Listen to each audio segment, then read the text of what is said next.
नमस्ते फ्रेंड्स, सर्वेषां स्वागतम. Today, second shloka of Sri Venkateshwara Stotram. सचतुर्मुख Shanmukha पञ्चमुख प्रमुखाखिलदैवतमौलिमणे शरणागतवत्सलसारनिधे परिपालय मां वृषशैलपते.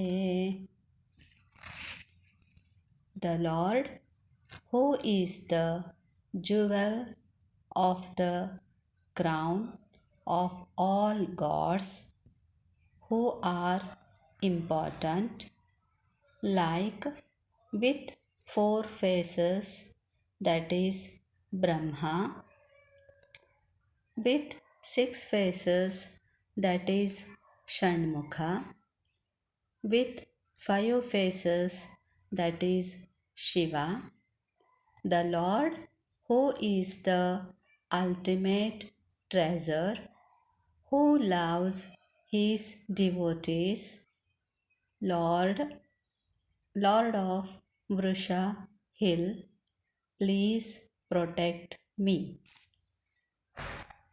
ಬ್ರಹ್ಮ, ಷಣ್ಮುಖ, ಶಿವ ಮೊದಲಾದ ಎಲ್ಲ ಪ್ರಮುಖ ದೇವತೆಗಳಿಗೆ ಮುಕುಟಮಣಿಯಂತೆ ಶೋಭಿಸುವ ದೇವನೇ, ಶರಣಾಗತರನ್ನು ಪ್ರೀತಿಸುವವನೇ, ಎಲ್ಲ ನಿಧಿಗಳ ಒಡೆಯನೇ, ವೃಷಾಚಲಪತಿಯೇ, ನನ್ನನ್ನು ಸಲಹು.